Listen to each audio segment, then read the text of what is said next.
व्युत्सर्ग तप करते हुए बाहर में क्षेत्र वास्तु आदि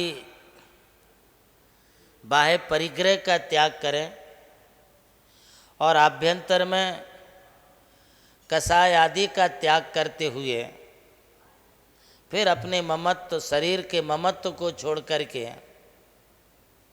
अब आत्मस्थ होने की ये प्रक्रिया प्रारंभ की जाए। बस इसमें आपको दर्शक बनना है और दर्शक बन करके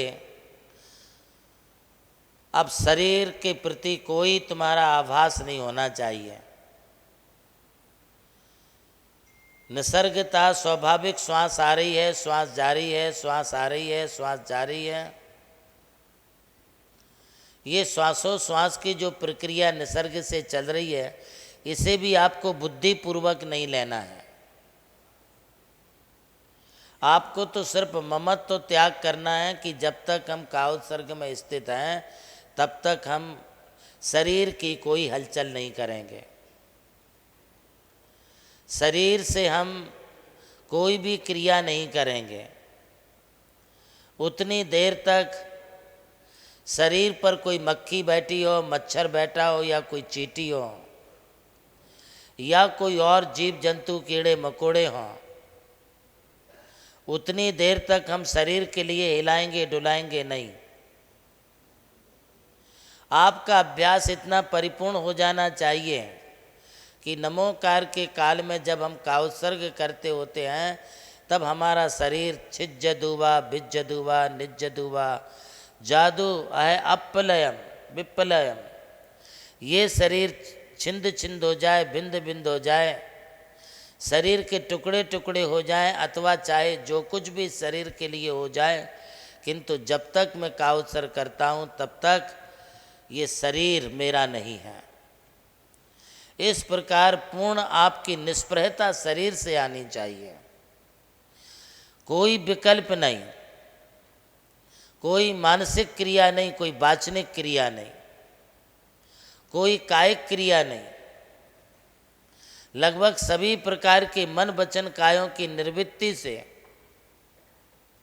आप अपने आत्मस्थ हो करके जो आत्मचिंतन किया जाए या पंच परमिष्टि का चिंतन किया जाए अथवा पंच परमिष्टि के इन पवित्र मंत्र बीजाक्षरों का स्मरण किया जाए,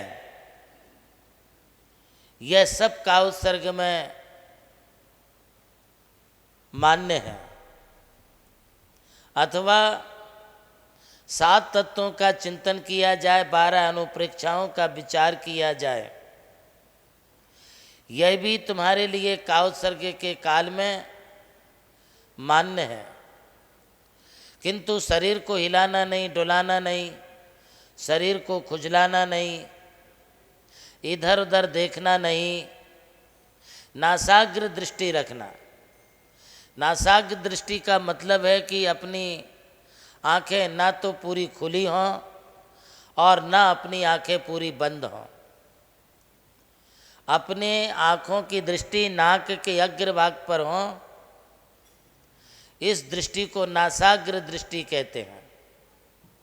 कायोत्सर्ग करने के लिए यदि आप बैठकर के कायोत्सर्ग करना चाहते हैं तो बैठ कर के सुखासन से बैठ जाएं, वीरासन से बैठ जाएं, अर्धपर्यंकासन से या पद्मासन से, जिस तरह से हमारे मंदिरों में जिनेंद्र भगवान का जिन बिंब पद्मासन की मुद्रा में रहता है उस तरीके से हम बैठें। पर्यंकासन लगाने के पश्चात अपने बाएं हाथ को पहले गोद में रखें, उसके ऊपर फिर दाहिना हाथ रखें, अंगुलियां इस तरह से कुछ मिली हुई हों।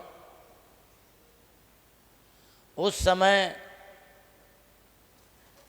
पूर्ण एकाग्रता का विचार किया जाए। अब शरीर को बाकी शिथिल छोड़ दिया जाए, शरीर में कोई तनाव ना हो, कोई खिंचाव ना हो, शरीर का हर पार्ट ढीला हो अर्थात शिथिल हो। दोनों पाँवों के पंजे,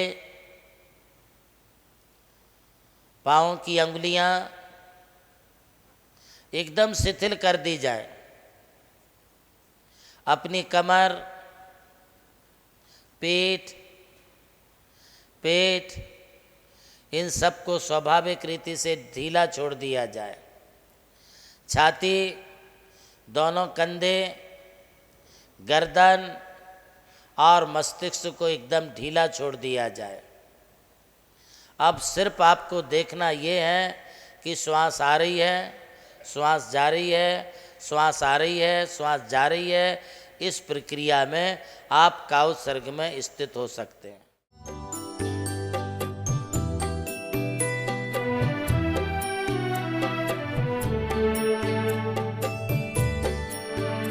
जैन धर्म केवल धर्म नहीं, जन जन का धम है।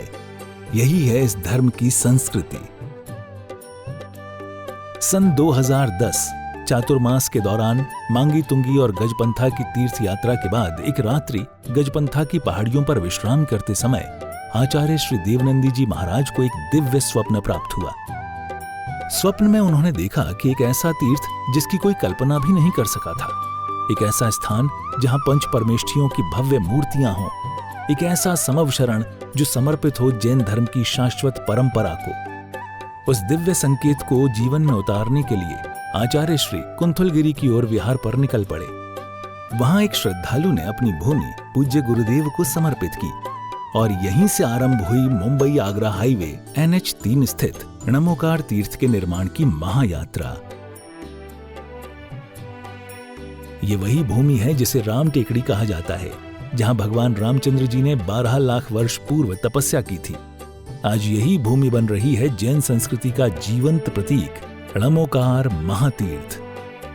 यहां बन रही है 51 फीट ऊंची अरिहंत परमेष्ठी की मूर्ति, चारों दिशाओं में 31 फुट ऊंची अन्य परमेष्ठियों की मूर्तियां। कुल मिलाकर एक अद्वितीय समवशरण की रचना है जिसका वर्णन Guinness book of world record में दर्ज हो चुका है।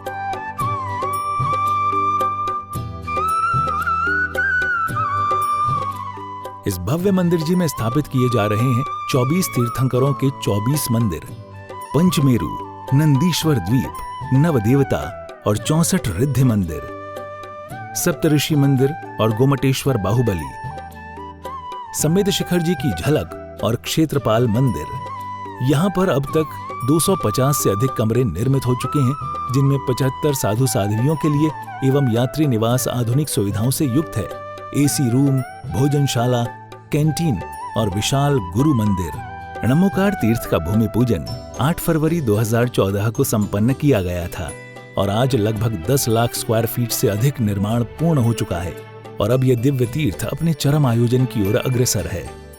2026 में जिन शासन के वरिष्ठतम आचार्य परम पूज्य साधना सम्राट गणाधिपति गणधराचार्य श्री कुंथु सागर जी महाराज के सानिध्य में एवं परम पूज्य प्रज्ञा श्रवण सारस्वताचार्य श्री देवनंदी जी महाराज की प्रेरणा एवं निर्देशन में 400 से अधिक साधुओं की उपस्थिति में आगामी 6 से 13 फरवरी 2026 में णमोकार तीर्थ का भव्याति भव्य अंतर्राष्ट्रीय पंच कल्याणक प्रतिष्ठा एवं महामस्तकाभिषेक महोत्सव का आयोजन होने जा रहा है।